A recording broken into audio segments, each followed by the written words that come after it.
and to reflect in particular how national human rights institutions can make strategic use of the voluntary national review process in their domestic efforts to promote human rights and advance their implementation. And why is it so relevant for national human rights institutions? Well, in many ways, the Agenda 2030 for Sustainable Development is a human rights instrument. It's shifting the framing to focus on people and clearly reaffirming their human rights and the need for policy and practice that is responsive to their individual characteristics so as not to exacerbate discrimination. This focus on people, on rights holders, aligns closely with the role of national human rights institutions. The Agenda 2030 and the 17 Sustainable Development Goals are intended to guide states, as NHRI seek to do, in taking the top line international legal commitments and presenting the practical steps needed to deliver on them. And in that process, the voluntary national reviews provide a unique opportunity to track achievements a state is making in implementing human rights through the SDGs, to uncover poor progress, and to identify where people or where groups are left behind. And in that process, there's plenty for national human rights institutions to do. Your skills and energy, the role you can play in bringing experiences of failed development policies to those who can change them, your expertise in working across policy silos and putting human rights front and center are key to ensuring that the Agenda 2030 is and remains a living human rights document. But also your unique position as bridge between civil society, rights holders, and duty bearers, and between the national and international human rights protection systems. And last but not least, your interconnectedness with peer national human rights institutions from around the world through GANRI and supported by the United Nations to debate together, exchange experiences, and support one another. The Mérida Declaration on the roles of NHRIs in promoting rights through the Agenda 2030, as well as the Marrakesh Declaration on the roles of NHRIs in protecting civic space and human rights defenders, provide important guidance on how NHRIs can work to promote rights in the context of the SDGs. In relation to the VNR process, your role could usefully include leadership in dissemination and in raising awareness about the process to ensure participation and inclusiveness of the process, leadership in shaping national debate and discourse to ensure human rights are front and center, leadership on policy and legislative scrutiny to ensure law and practice complies with international human rights obligations, and leadership on monitoring, review, and reporting to provide evidence-based advice and recommendations on how to ensure sustainable progress for the human rights of all, also as a means of ensuring accountability. The Agenda 2030 calls for voluntary national reviews. Ensuring inclusivity and consultation in that process is a key role for NHRIs. But you're not only a conduit for the view of others, you also have an important role in providing a human rights expert, evidence-based, and authoritative assessment of progress, gaps, and continuing violations. This should also be used in and also linked to the monitoring and review processes you already are engaged with, the treaty bodies, the special procedures, the UPR, as a means to amplifying your messages and your asks, and also to ensuring coherence and coordination. For those of you in countries with national mechanisms for reporting and follow-up, a question could be, can the VNR process perhaps be incorporated into those mechanisms? And what can be learned from that experience that could shape effective follow-up mechanisms on the Agenda 2030? At GANRI, we continue to support our members build growth and strength and serve as platform for them to come together to identify promising practice, identify what it means to implement the Paris principles in practice, share experiences and support one another. And so today we're so pleased to launch the guide for NHRIs on the VNR process, which provides useful information and guidance born from the experiences of GANRI members across all regions. We're delighted to welcoming 3 of our members here today to share their experiences and insights. Soledad and Claudia from Argentina, Lambert from Ghana, and Alison from Scotland. Many thanks to you. And I also express our sincere gratitude to the GANRI Working Group on Sustainable Development Goals, and of course to the Danish Institute for Human Rights for their partnership and support in the development of this guide. Last but not least, and many thanks also to the European Union for their generous support and encouragement through the NHRI EU project. And let me close by recalling that this Friday, around the world, we are celebrating Human Rights Day. And Article 1, as you know, of the UDHR, the Universal Declaration, says, all human beings are born free and equal in dignity and rights. All human, all equal. The principles of equality and non-discrimination are at the very heart of human rights, and addressing and finding solutions for deep-rooted forms of discriminations that are affecting the most vulnerable people in societies, and supporting the work of those defending their rights and promoting their voices to be heard. Equality, inclusion, and non-discrimination, this is what we're trying to achieve by adopting a human rights-based approach to the 2030 Agenda and to other pressing global challenges, such as climate change and recovery from the COVID-19 pandemic. And so despite the challenges, we continue to be inspired by the vision of the UDHR for a life of dignity and equality for all. And in that process, you as NHRIs continue to be an immense source of hope for us all, to advocate for justice and to stand against the voices of prejudice. And with this, I wish us all very fruitful discussions, and I'm pleased to hand over to Maria for the presentation of the guide. Thank you so much. Excellent. So thank you, everyone. Can you see my screen now with the slides? Yes. Great. Thank you. And sorry, my name is Maria Peterson. I work at the Danish Institute for Human Rights, and I have the pleasure of introducing this new guide, which focuses on how NHRIs can engage with the Voluntary National Review of the 2030 Agenda. And we posted a link in the chat where you can find the guide available in both English, Spanish, French, and Arabic, which are also the languages that you can hear today if you open the interpretation channels. So first, just a few words about the 2030 Agenda follow-up and review, which is the term used in the 2030 Agenda to describe how the agenda will be followed up upon. So essentially, progress on the agenda will be reviewed at 3 levels. At the national level, the Voluntary National Review is really the cornerstone of the follow-up and review framework. It calls for regular, inclusive reviews of progress at national and sub-national level. The reviews are to be voluntary, country-led, country-driven, and the responsibility lies with governments to organize the reviews. At regional level, there are opportunities for peer learning and sharing of best practices. Typically, the regional sustainable development fora function as a type of preparation for the high-level political forum on sustainable development.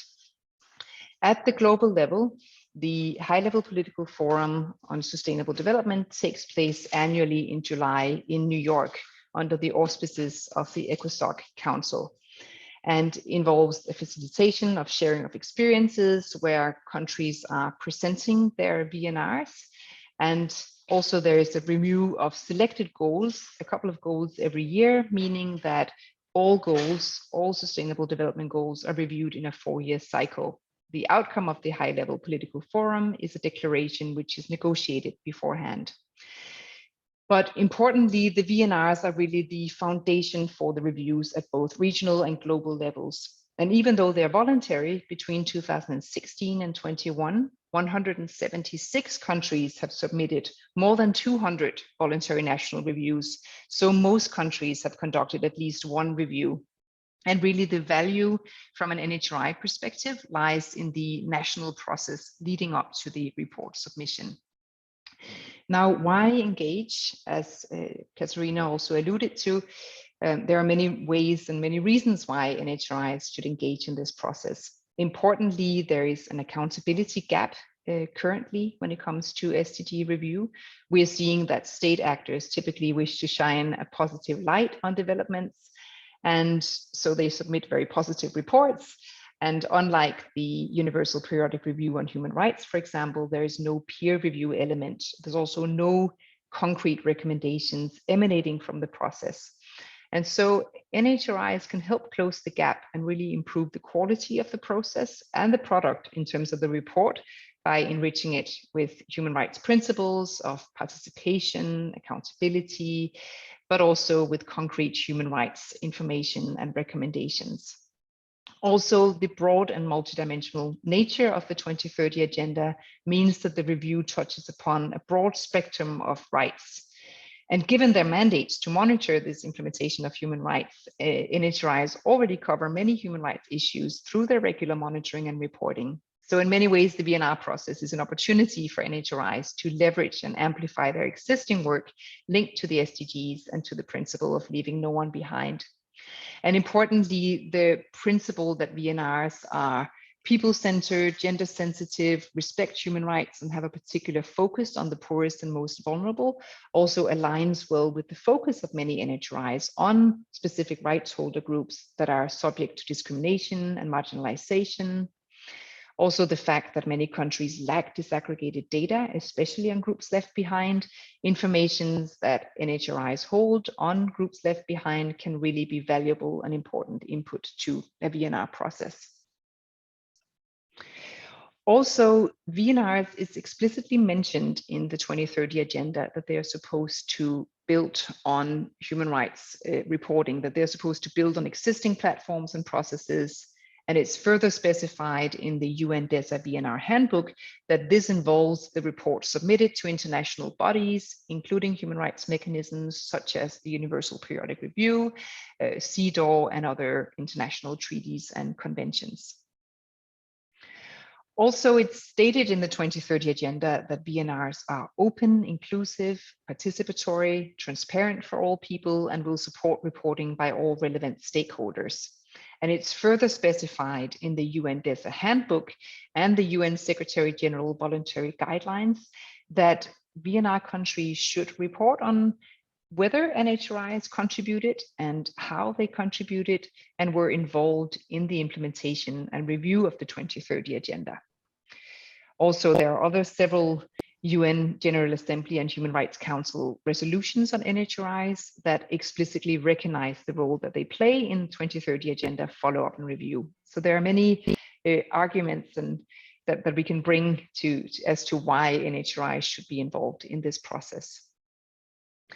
The VNR process can be broken down into several steps, and NHRIs have a role to play at each of these steps, leveraging all the roles outlined in the Merida Declaration, from the decision to undertake review, preparation of the review, consultations, drafting and validation of the report, to the presentation at the HLPF, and then, of course, follow-up.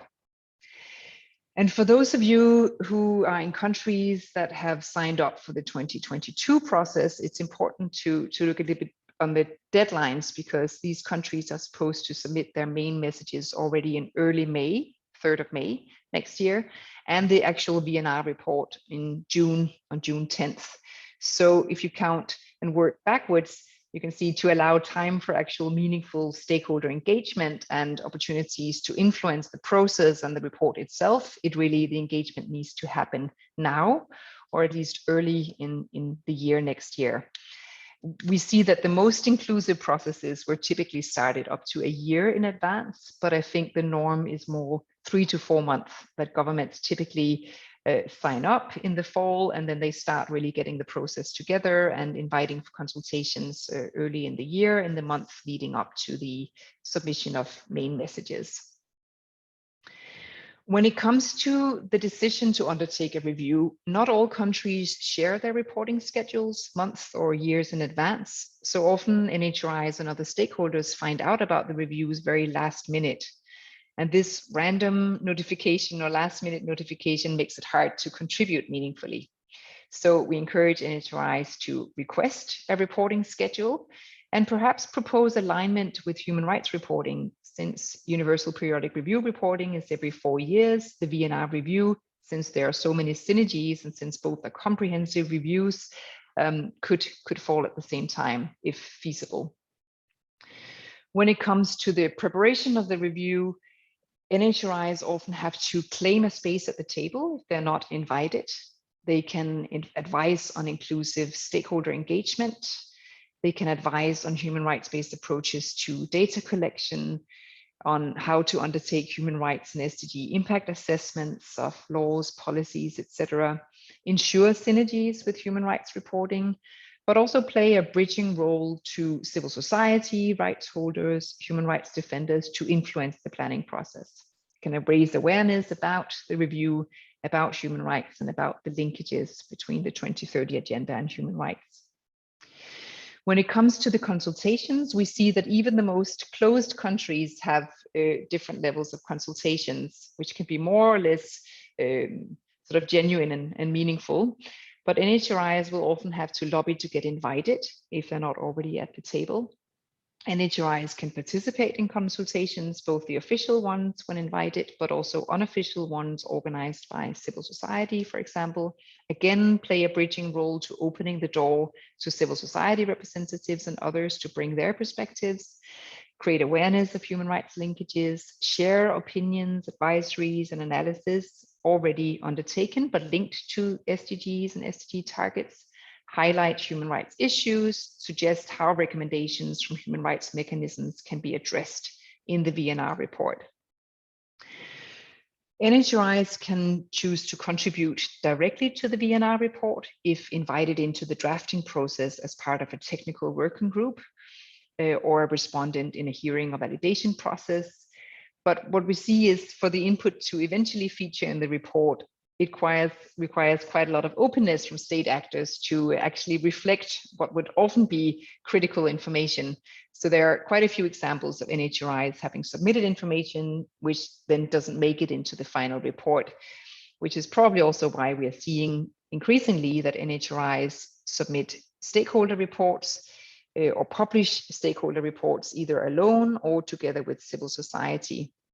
And NHRI contributions in such reports can be in the form of their own independent review of progress in specific SDG areas linked to or building on existing NHRI monitoring, information and key messages and groups left behind.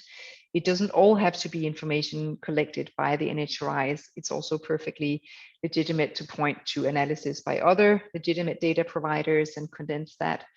And importantly, to look beyond SDG 16, because what we're seeing is that there's sometimes a misconception that NHRIs should focus exclusively on SDG 16, but obviously NHRIs have a lot to offer when it comes to many of the social and economic rights, environmental rights, etc., really across the full spectrum.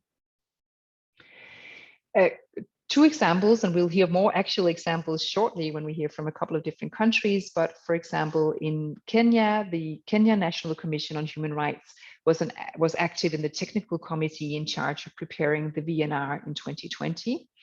And the priority going forward is to play more of a bridging role to ensure that underrepresented groups are more present in these technical committees, and they wish to focus more on persons with disabilities and other marginalized groups. But an example of how an NHRIs can be part of the process from sort of an inside track, whereas another example of a human rights commission in Northern Ireland that followed more of an outside track and submitted a stakeholder report in 2019 that outlined the human rights frameworks for each SDGs, and then reported on specific SDGs where the NHRI had some expertise and had some information to share based on existing monitoring work, and included analysis of official statistics, laws, and budget allocations, as well as concrete recommendations linked to the SDGs for how the government could overcome gaps in SDG implementation, building on human rights obligations. And almost finally, the presentation at the high-level political forum, while there's more potential for NHRIs really to engage in the national process leading up to the submission, there's still some potential to engage around the HLPF, for example, by engaging with the delegations or the delegations of other countries to suggest questions that could be asked of the VNR panel. Even though the questioning time is very, very limited, this could still be an option to suggest, for example, to major groups or to other stakeholders what questions to pose at the VNR panel. It could also be to join the actual panel if invited, but of course NHRIs have to consider perceived or actual independence in that context. It could be to support awareness raising initiatives around the HLPF. It could be to co-organize side events or participate in the HLPF, seeing it as a networking and learning opportunity. And then importantly, there is a role for NHRIs in following up on the VNR process, using it as a platform to continue the engagement with often influential actors such as ministries of finance, ministries of planning, etc., who are often the actors in charge of organizing the review process. And following up on specific data gaps identified in collaboration with national statistical offices, for example, and then to try to move from these one-off engagements to more ongoing involvement, because what we're often seeing is that the engagement around the VNRs is rather ad hoc. So can we lobby to be part of more permanent stakeholder engagement mechanisms and contribute to aligning monitoring frameworks, for example, related to national development plans, and ensure ongoing synergies between human rights monitoring and reporting, as Katarina also alluded to. So with that, just a few final lessons learned, because we looked at experiences around the world and we saw that there is still a need for awareness raising on the role of NHRIs in 2030 agenda implementation and review. Not all governments invite NHRIs in because they're not aware of those linkages. So still some work to be done to point out those linkages and argue for the relevance of involvement. We're also seeing that a permanent role in 2030 agenda coordination structures facilitates effective participation. If NHRIs are already part of setups in countries, then they'll naturally also be invited into the VNR preparation and process itself. And then finally, we're seeing that NHRIs that already have the 2030 agenda as a focus of their work find it more easy to then engage and package existing information to be relevant in a VNR context. So these are just a few lessons learned. But now I'm extremely excited to hear from some of our NHRI colleagues who can share concrete experiences of how they have been involved in VNR processes in countries. And today we'll be hearing from Argentina, from Ghana, and from Scotland. Very much for asking me to speak today. My name is Alison Hosey and I'm the Research Officer at the Scottish Human Rights Commission.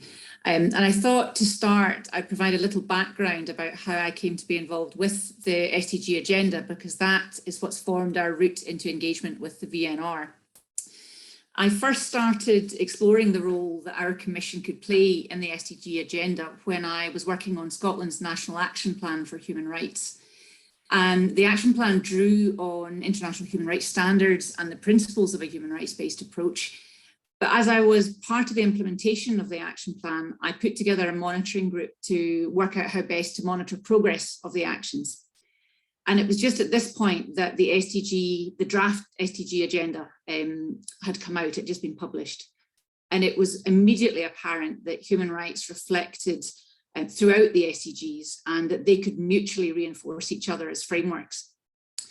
And human rights could both support the implementation and the monitoring of the SDGs, whilst the achievement of the SDGs would support the realisation of human rights in practice. I could also see that the Scottish Government wanted to commit very publicly to the SDGs.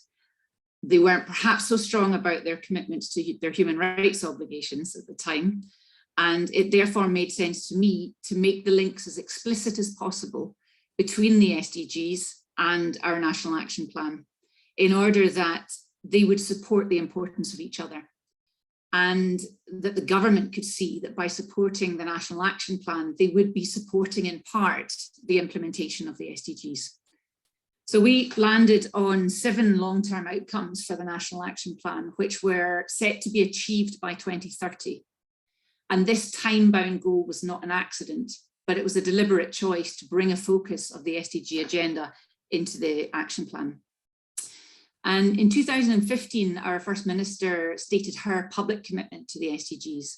And in December of the same year, December 10th, she outlined that the Scottish Government were planning to monitor the progress of the SDGs through Scotland's National Performance Framework and Scotland's National Action Plan for Human Rights. And in very brief detail, the National Performance Framework is the way that in Scotland we measure progress across a whole range of different areas. And it's a partnership approach between national and local government and all public services in Scotland. And it takes an outcomes-based approach and is reviewed periodically and it has to be reviewed every 5 years. The last review took place in 2017, and I saw this as a really good opportunity to embed the SDGs and human rights within the National Performance Framework. And I worked to place our NHRI in this advisory role to government to explain to them how to take a human rights-based approach to measurement of both, well, human rights, but also the SDGs. And cutting a very long story short, through a working group that we developed with government, the outcome was that the new National Performance Framework not only had a specific outcome on human rights, which was that in Scotland we respect, protect and fulfil human rights and live free from discrimination. But there were another 10 outcomes, so 11 outcomes altogether, and they all made explicit connections to the SDG agenda. Now, how well they are connected is something that I would debate, and it's something that we still have to work on, but that was a good start. In terms of our monitoring role, during that process, I did a gap analysis between the SDG goals, the indicators for progress, and the indicators that the National Performance Framework had, and just to see how well they fitted together. It revealed that approximately only 40% of the indicators that Scotland used were indicators that would answer the questions of the SDG indicators. So there was a big gap in the terms of the data that was presented there. So again, it provided us with something to help the government to develop and improve in the coming years. The Commission also took on a capacity building and awareness raising role back in 2019. We brought together international experts from the Danish Institute and the Office of the High Commissioner for Human Rights and GANRI to explore a rights-based approach to our National Performance Framework to help facilitate and increase understanding at all levels of government, right from top down, as to the value of taking a rights-based approach, and also within Scotland's SDG network, which is a wider civil society groupings to help everybody have a better understanding of how to integrate human rights in the SDGs as we were leading towards measuring Scotland's progress at the VNR. And as part of our bridging role, the network I mentioned there, we made strategic links with civil society through Scotland's SDG network. And I've been a member for about 4 years now and on their steering group for a year. And it was through that collaboration that we were able to encourage the Scottish Government to develop a process of developing our own shadow report for the VNR. Because Scotland is not a full member of the UN, it's the UK that had to present at the VNR or at the high level platform. And so the Scottish Government, as is often the case, we don't get very many words within a national report when it's a UK report. So we decided we wanted to make sure there was a true reflection of progress in Scotland. And we worked with the Scottish Government and civil society to produce that shadow report. The Commission also produced its own shadow report, which we entered into the VNR. It's well described in the guide how to maybe go about doing that. It was incredibly difficult to find out how to get a report into the VNR. But we focused mainly not so much on the content of reviewing the goals, but actually on how NHRIs need to be better placed and involved within the VNR process, and also to sort of critique the accountability gap that was existing because the NHRIs didn't have as prominent a role as they could. And then lastly, just in terms of to further support the accountability role, we also now provide a very explicit reference to the SDGs throughout our treaty body reporting. And I'm just at the moment just now creating our UPR submission, and despite the limited word limit, trying to make as much connection with the SDGs as possible. There was a couple of notes actually, just to add very quickly, that in terms of impact assessments, that was mentioned by Katarina at the start, that recently we've engaged with our Parliament, and they're developing an assessment tool, an impact assessment tool for all of the parliamentary committees.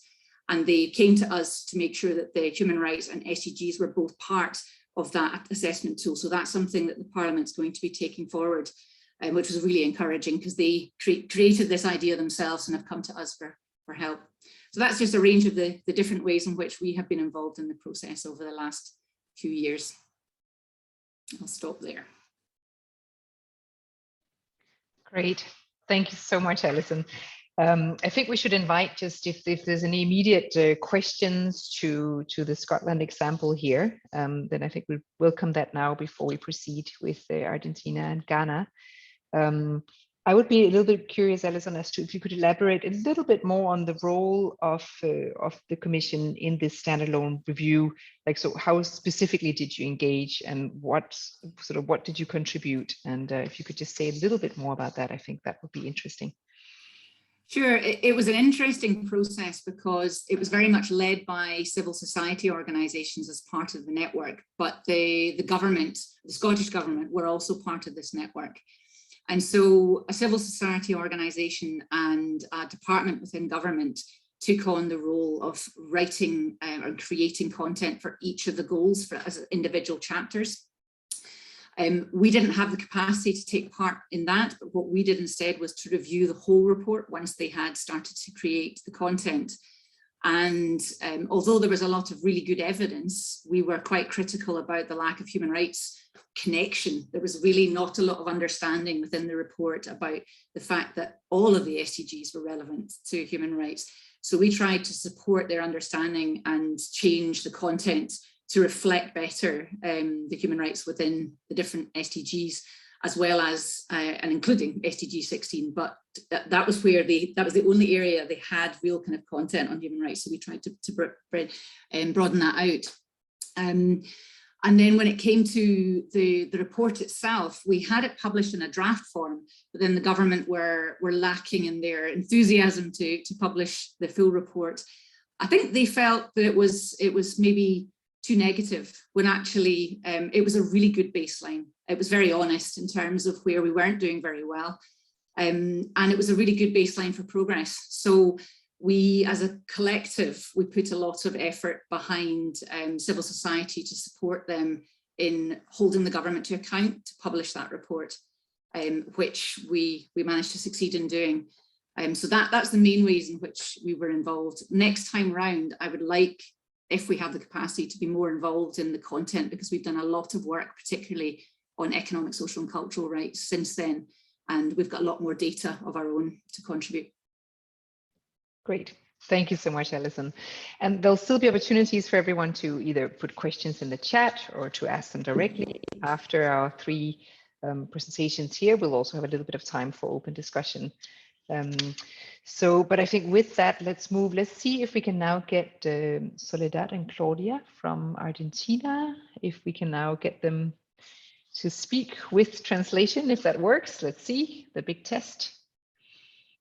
Soledad and Claudia, are you here? Creo que ahora sí funciona. Sí, creo que sí funciona porque pudimos escuchar la exposición de Alison. Así que estamos. Bueno, voy a compartir pantalla. Aguarden un segundo.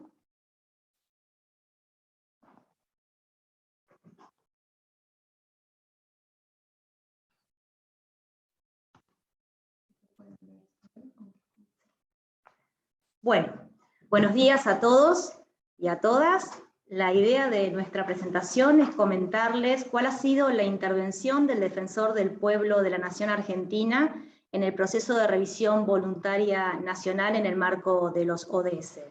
Para eso les voy a comentar un poco sobre el programa de seguimiento y evaluación de los Objetivos de Desarrollo Sostenible que llevamos adelante en nuestra Defensoría y cuál ha sido el impacto en los informes voluntarios nacionales. Como ustedes saben, 15 días después que se lanzó la Agenda 2030, los distintos representantes de las instituciones nacionales de derechos humanos se juntaron en Mérida para debatir cuál iba a ser el rol que íbamos a adoptar las INDH en esta nueva agenda, y en ese marco se realizó un manifiesto que fue la Declaración de Mérida, que estableció determinadas acciones que se alentaba a las instituciones a hacer en sus organismos. Una de ellas era llevar a cabo talleres sobre derechos humanos y desarrollo sostenible, otra era desarrollar y fortalecer alianzas para la ejecución de la agenda, y otra era monitorear el progreso de la agenda y advertir ante los escasos avances. Finalmente, unos meses después, a través de la resolución 33/33 de la Asamblea General, queda consolidada ya la invitación de Naciones Unidas a que seamos parte de la agenda, que trabajemos en la agenda, en función de lo ya establecido en la Declaración de Mérida. De modo tal que la Defensoría, el 1 de enero del 2016, lanzó el programa de seguimiento y evaluación de los Objetivos de Desarrollo Sostenible, y les traje un pequeño video institucional que refleja la labor de nuestro programa. Este video está subtitulado para que todos lo puedan entender.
Bueno, como acaban de escuchar en el video, una de las acciones que entendíamos absolutamente necesarias para poder llevar adelante este programa fue la constitución de alianzas estratégicas con los distintos actores de la agenda. Como ustedes pueden ver en pantalla, Hay distintas firmas de convenios que hemos hecho con cada uno de los actores. La primera foto de la mano izquierda se corresponde, son meramente ilustrativas, han sido muchos los convenios, pero estos eran interesantes traerlos hoy aquí para comentárselos. El primero se corresponde a una firma de un convenio con la Fundación Microjusticia, es una ONG que trabaja a fin de garantizar el derecho a la identidad jurídica, y con ellos hemos trabajado el objetivo 16, puntualmente la meta 16.9, que establece para el 2030 proporcionar acceso a la identidad jurídica para todos. En la foto de al lado se puede ver el convenio que se firmó con la defensora, la Ombudsman de Rumania, quien se interesó en el trabajo que estábamos haciendo, y se firmó un convenio de colaboración a fin de intercambiar buenas prácticas e información sobre cómo llevar adelante acciones a fin de poder aportar a esta agenda. Así lo hemos hecho también con muchos defensores de la región, muchos defensores del pueblo de la región. La foto que está abajo de la mano izquierda es una foto que refleja la firma del convenio que hemos hecho con el Ministerio de Seguridad de la Nación Argentina. Ellos se interesaron en la información que nosotros estábamos recabando en el Observatorio de Femicidio, que constituimos este observatorio justamente a raíz de la carencia de datos que había en Argentina en relación a los femicidios, con una visión más amplia que la que el Estado Nacional estaba midiendo. Nosotros a través de nuestro observatorio medimos los femicidios, medimos los transfemicidios, y también hemos incorporado un nuevo concepto que son los los suicidios femicidas, de modo que el Ministerio se interesó en estas mediciones, firmamos un convenio y hasta el día de hoy intercambiamos información vinculada a esta temática, que también nos ayuda para poder hacer las mediciones del objetivo número 5. La última foto que se ve en pantalla, y creemos que fue uno de los convenios más importantes, fue la firma del convenio de colaboración con el Consejo Nacional de Coordinación de Políticas Sociales. Este consejo es el consejo que el Ejecutivo de nuestro país ha designado para ser quien lleve adelante la coordinación y el seguimiento de los ODS en Argentina, y con quienes trabajamos articuladamente en pos de poder aportar a esta agenda. También hemos creado un programa de empresas y derechos humanos y en el marco de ese programa trabajamos también con todo el sector privado. Bueno, otras acciones también que hemos llevado adelante vinculadas al programa y a la Agenda 2030 son talleres de difusión. Estos talleres estaban apuntados a sociedad civil, se realizaron para que sociedad civil conozca la agenda y su vinculación con los derechos humanos, sociabilizar el proceso de adaptación nacional y subnacional de la agenda, y también permitieron identificar con la sociedad civil temáticas prioritarias para la consecución de las metas de la agenda. Este trabajo lo hemos realizado conjuntamente con representantes de Naciones Unidas aquí en Argentina y con personal del Consejo Nacional de Coordinación de Políticas Sociales. Otro documento que también hemos gestado a raíz de este programa es la vinculación de la Agenda 2030 con el examen periódico universal. El documento en sí es una vinculación, hemos vinculado cada una de las recomendaciones del examen periódico con los objetivos y con las metas de la Agenda 2030, y nos ha servido en oportunidad de tener que hacer la presentación del segundo ciclo del examen periódico universal, y nos va a servir seguramente en esta nueva presentación que tendremos que hacer prontamente. En definitiva, ¿qué nos permitió hasta ahora el programa? Generar lazos de colaboración y alianza con todos los actores de la agenda, solicitar rendición de cuentas y evaluar los avances y los retrocesos. Esto lo hemos hecho a través de nuestras investigaciones, generar contribuciones e incidir en la definición de políticas públicas, y en la actualidad en el programa nos encontramos evaluando las metas e indicadores nacionales para establecer si tienen perspectiva de derechos humanos como aporte al proceso de adecuación nacional. Todo el trabajo que hemos realizado desde 2016 hasta hoy llevó a que en 2017 el Consejo Nacional de Coordinación de Políticas Sociales invitase a la Defensoría del Pueblo a ser parte de la comitiva al momento de presentar ante el Foro Político de Alto Nivel el informe voluntario nacional. Fue el Defensor del Pueblo, también fue invitada sociedad civil y fue invitado el sector privado. Creemos que ha sido la forma adecuada, teniendo en cuenta que si la agenda la construimos entre todos, el informe también debe reflejar a todos los actores de la agenda. En esa oportunidad, Gabriela Agosto, que era la directora ejecutiva del Consejo Nacional de Coordinación de Políticas Sociales y quien tuvo la voz al momento de hacer la presentación del informe, hizo expresa mención respecto al informe, puso especial cuidado en la incorporación transversal de enfoque de derechos, y en este sentido valoramos el aporte de la Defensoría del Pueblo a la Nación, que colabora en el seguimiento de la Agenda 2030. En esa oportunidad también, estando en Nueva York, y con el fin de poder presentar nuestro informe ante Naciones Unidas, teniendo en cuenta que todavía hasta el día de hoy no está establecido un mecanismo específico, como sí lo hay para otros mecanismos del sistema internacional, hicimos la presentación de nuestro informe al representante permanente de Argentina ante Naciones Unidas, quien se comprometió a hacerlo llegar a las autoridades pertinentes, y tanto en el primer informe voluntario que hizo Argentina en 2017, como en el informe que han presentado en 2020, ambos informes hacen mención a nuestro programa y el aporte que hemos realizado a través de nuestras investigaciones al seguimiento de los ODS. Actualmente, en el segundo informe, en el del 2020, no estuvimos presentes por una cuestión obvia, por el tema de la pandemia, pero además también ha habido un cambio de gobierno en nuestro país, y tuvimos que generar lazos con los nuevos integrantes del Consejo, que bueno, al día de hoy ya están articulados esos lazos, y bueno, justamente nos permite estar trabajando hoy a través de una consultoría externa sobre la evaluación de los indicadores nacionales, y si tienen una perspectiva, y creemos que ese documento va a ser un gran aporte al nuevo informe voluntario que habrá de presentar Argentina a futuro. Eso es todo, gracias. Great. Thank you so much for this interesting presentation. I just have one question. So to understand correctly, so the Ombudsman's Office was invited to actually present Argentina's VNR at the high-level political forum. Is that correctly understood? Yes. Could you say a little bit about some of your considerations as to, and maybe talk a little bit more about that experience and what that enabled you to do and what your considerations were in that regard? Sí, en esa oportunidad, digamos, nosotros habíamos presentado nuestro informe de avance anual del programa, como escucharon en el video, justamente previo al viaje a Nueva York en 2017, al Consejo Nacional de Coordinación, que es el organismo que tiene a cargo en nuestro país la presentación del informe ante el foro político.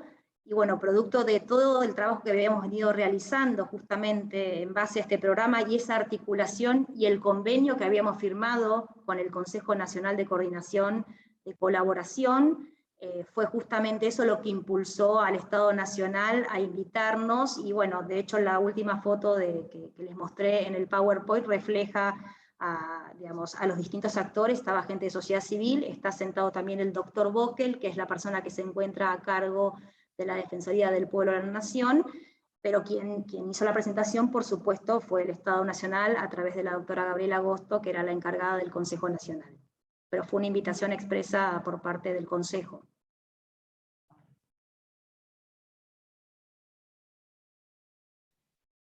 Excellent, thank you. I think that's very interesting, and I'm not aware of many examples of human rights institutions that have been present at the actual HLPF. So I think Argentina's example here is really interesting, that is also possible in some situations. Great. There is an opportunity to pose questions to our colleagues, and you can do so in the chat or speak. But being conscious of time, I'm thinking perhaps we should move to Lambert's presentation about Ghana's experience, and then we can have more time for questions and discussion afterwards. So with this, for now, thank you so much to Soledad and Claudia in Argentina. And then over to Lambert from Ghana, if you are with us and if we can hear you. Thank you, Maria. I am with you. And I'm a little bit under the weather. I have some flu. So when you don't hear me very well, know that that is the reason. And I also have an unstable internet. So I want to go off the video and then make my presentation. Thank you very much. Yes. So basically, my presentation will be looking at 7 areas: an introduction. Then I'll then look at SDG specific structures in Ghana. Then I'll also look at the Ghana VNR process and SRAC involvement. Then Ghana's, especially the 2019 one and what it did. The key challenge in the VNR process, especially for the 2019, and then our proposed solution to that particular challenge, and then lessons learned. By way of introduction, I would say SRAC is 3 institutions in one. So we are a national human rights institution, we are an anti-corruption agency, and we are also the ombudsman of Ghana. So that means we wear 3 hats. When you come to Ghana, when you come to the SDG specific structures, the current government decided to establish 5 new structures in order to focus more attention on the SDGs. And these structures include SDGs Advisory Unit, which is established under the office of the president. So it is actually within the secretariat of the presidency. Then the next is a high-level ministerial committee that involves 10 key ministries in Ghana that are also overseeing that process. Then you have the one that SRAC is also, my commission is part of, is the SDGs Implementation Coordination Committee. Unfortunately, my commission is a member of that particular committee, the ICC. Then we also have a technical committee. And then the last one is a SDGs, CSO's platform on SDGs. So these are the key structures that have been established to support the other traditional institutions for the preparation, for the monitoring and reporting of the SDGs, and for that matter, the preparation of the national, the Voluntary National Review report. In fact, I have a diagram, but I cannot post it on the chat, so I will leave it. Maybe those who are interested could go to at page 5 to 7. You will get that table that gives a detailed explanation of what I just said. So the VNR process, as I indicated, Ghana prepared and submitted her maiden voluntary national review report on the implementation of the 2030 Agenda for Sustainable Development in June 2019. It was used as an opportunity to review Ghana progress towards the 2030 Agenda, as well as foster national ownership, build awareness, and encourage the involvement of key stakeholders. The process was inclusive and participatory, covering a wide range of stakeholders, the private sector, school children, traditional authorities, and the academia. The VNR process was coordinated by the National Implementation Committee, as I stated earlier, under the supervision of the high-level Ministerial Committee on SDGs. And SRAC, that is the Commission on Human Rights of Ghana, is a member of this ICC and acts as technical advisor on issues concerning rights-based approach to the SDGs at the national level. The ICC is made up of representatives of 10 key ministries, which I've already indicated, and then civil societies, and then other entities. The UN country team has observer status on the ICC, and the National Development Planning Commission of Ghana serves as the secretariat to the ICC. Main work done, that is within the 2019 reporting period. The ICC compiled a list of indicators for the VNR in consultation with MDAs, that Ministry, Department, and agencies, with inputs from civil society organizations platform on SDGs and the United Nations agencies in Ghana. This included SDG indicators and other complementary indicators available from Ghana Statistical Service system. A data collection template was then developed and distributed to those ministries to collect relevant information on the indicators. The Ghana Statistical Survey compiled the metadata for all the indicators, provided training for the MDAs, the institutions that were supposed to collect the data, and supported them to compute the indicator values. The indicator values were then validated for the use of the VNR. A team from the ICC produced a harmonized VNR report by synthesizing information from the updated draft reports prepared by the team of consultants. There's actually normally a reporting team under the auspices of the ICC that goes around to draft the report first. Yes. And additional information from stakeholders. The report was validated and endorsed by stakeholders at various workshops. So there were regional and then district level workshops that were organized to validate this particular report. What was the key challenge during all this process? Well, that access to reliable and timely data at the appropriate levels of disaggregation was a major concern across sectors at all the levels. And this is what SRAJ is proposing. Maybe in 2023, Ghana will be due for another VNR. So this is what we have seen.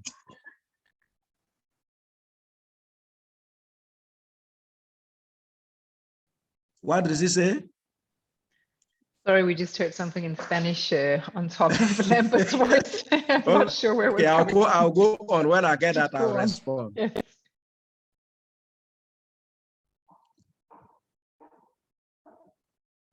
Okay, so I'll continue.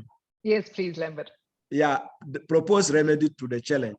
To overcome the data challenge, SRAJ in collaboration with key national institutions on SDGs like the Ghana Statistical Service and the CSO platform on SDGs has since 2020 been working to improve SDG monitoring and reporting within a cross-sector data partnership.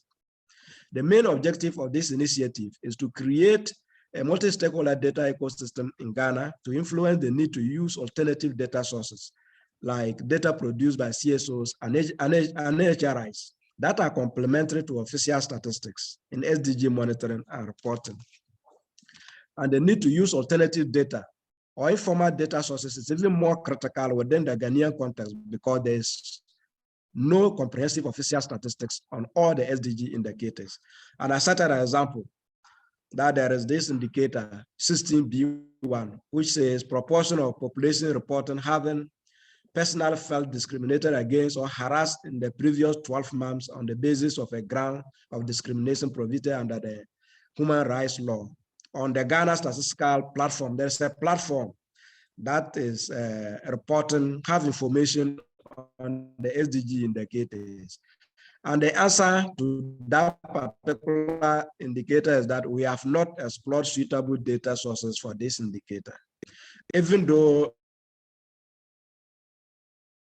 the severity or paucity of official statistics in the country and the need to use alternative data sources as such for that of the VNR report. Again, there was a recent study which is supported by DIHR, that's on mapping and systematization of the type and scope of data produced by SRAJ. And this report findings support this submission that I have made. In this regard, one, it says data produced by SRAJ cut across different goals of the SDGs. So this is what one of the findings. Another finding say, all those SRAJ data are not always exhaustive enough to quantify the implementation and reporting of the SDGs indicators specific to human rights. It has significant potential to contribute to qualitative assessment of SDG implementation in relation to human rights, particularly in the voluntary national reviews. It couldn't have been better. And the third one says, there is a vast underestimation by the ICC of the value of the qualitative data produced by the SRAJ for monitoring and reporting purposes, and a lack of understanding of how it can be used in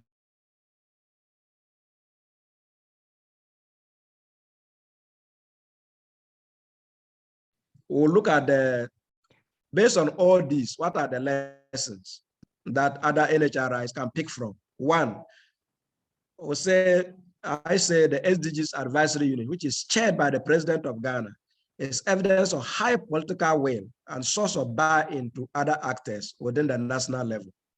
And I think it is something that can be replicated in other countries. There is also the establishment of the ICC with responsibility to coordinate the implementation, monitoring, and following up of SDGs have proven very beneficial.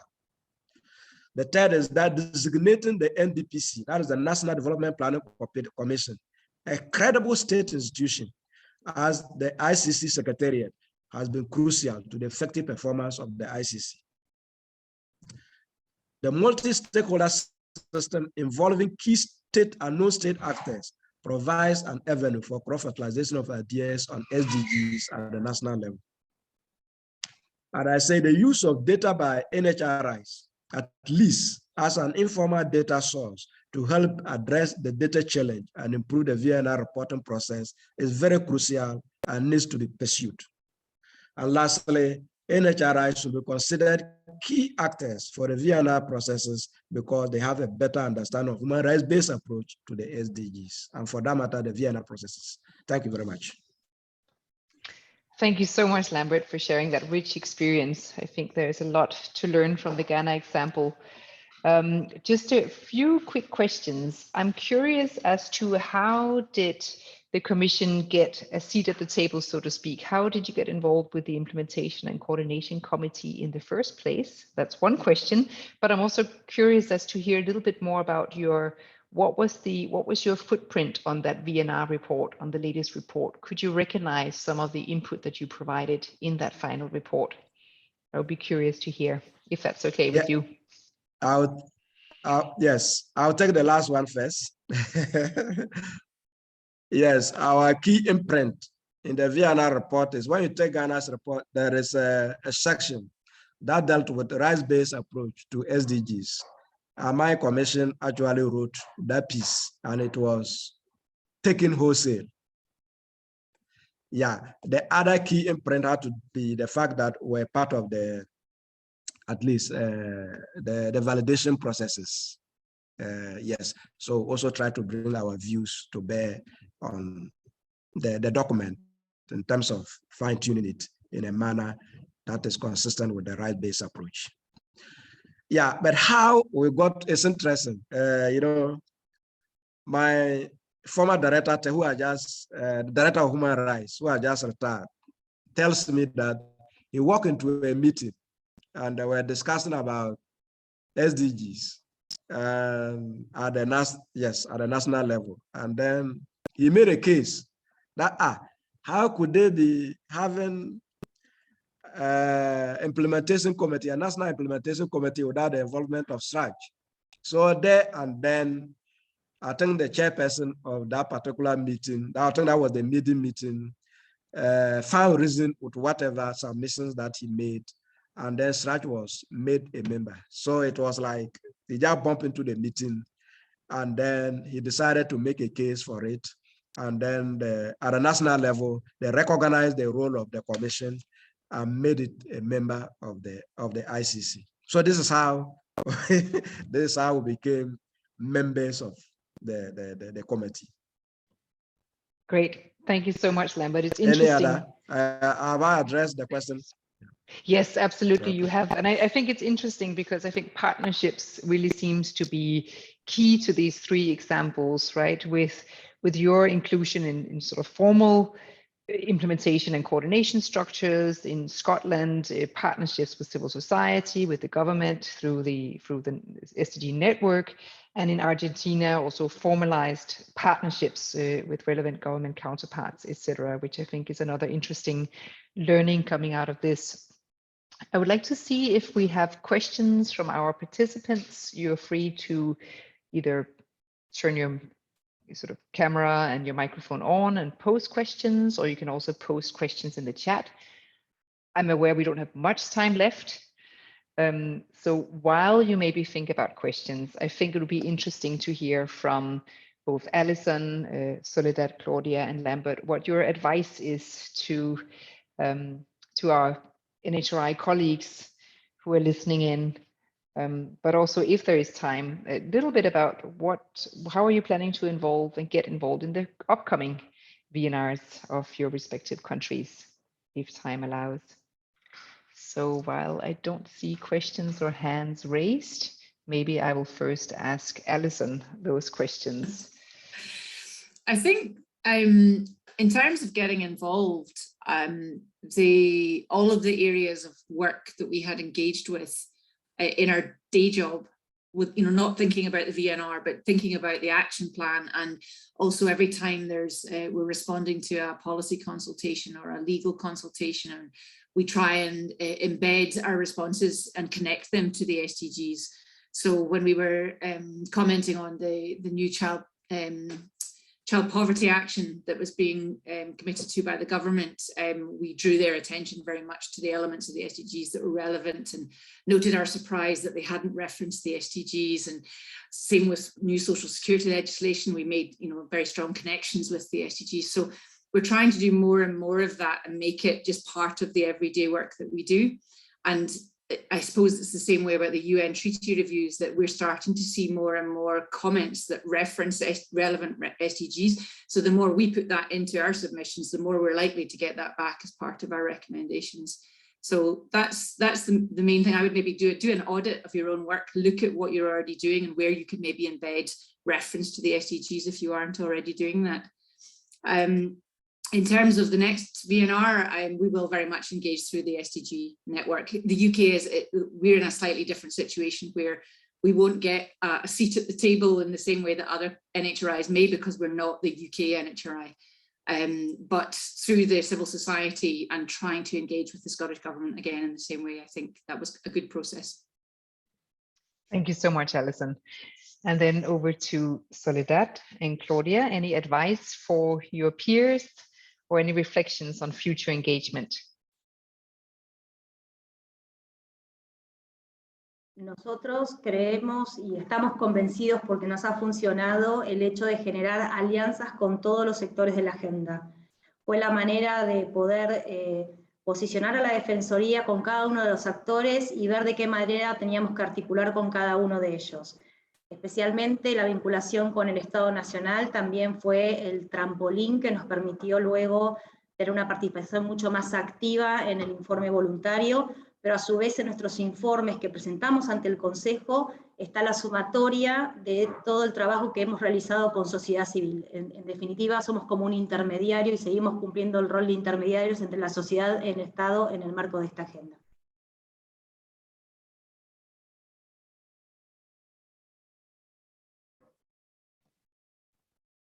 Great, thank you, Soledad. And then Lambert, if you have any reflections, advice for peers. That is so. Thank you, Maria. With regards to Ghana's experience, the fact that we were not originally invited to the table, but that we had to make a case for it. My admonition, my advice to all NHRIs is that they should not stand in the fence if they are not part of the implementation committee in their countries.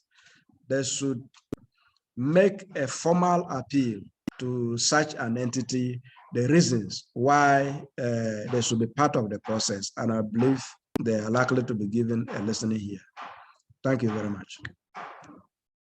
Thank you so much, Lambert. And it's also something in the guide, which we are launching today. It's also very clearly stated that we need, as NHRIs, to take a proactive approach. So very much echoing what you're saying, Lambert. We won't necessarily be invited in. We sometimes have to knock on the door. We have to make the case. And I think we have a lot of good reasons and a lot of concrete things we can point at when knocking on the door, such as the voluntary, the handbook for VNR countries, where it clearly says that NHI should be included, the various declarations on the topic, etc. So I would like to encourage you to download the guide in the language relevant to you and to check it out. There are many more concrete examples from different countries around the world as you can use for inspiration. And Otherwise, I think this is essentially it, unless Katerina, do you want to say a word of closing before we wrap up? Thank you, Maria. I just wanted to thank everyone for what I thought a very rich, very, very rich exchange. I think, and I just wanted to also emphasize what Lambert was saying, let's not wait to be invited at the table, but let's try to be really creative with what we have and engage in the process at the national level, I think where it matters most. And I think we've heard today some really, really inspiring example of how NHYs can do that, which, you know, we look forward to sharing also through the guide further with other members in across all regions. And then we will be always there to support, obviously, at GANRI also our engagement at the global level, both collectively and NHY's individual engagement in forums such as the HLPF, and we've made great advances, including through some advocacy at UN General Assembly level to help that process. So thank you so much, everyone, for your contributions, your participation. It was really, really great. Maria, for your intervention and all your work on developing the guide. It was such a pleasure. And once again, also many thanks to our partners within the EU that has made that project possible from the financial side of it. And I hand over to you, Maria, for some final closing. Thank you. All right. Thank you, everyone. So happy reading and thanks for joining us today. And sorry for the technical glitches. Have a great rest of your afternoon and evening, and feel free to reach out. We're always happy to be in touch. Great. Thank you. Bye.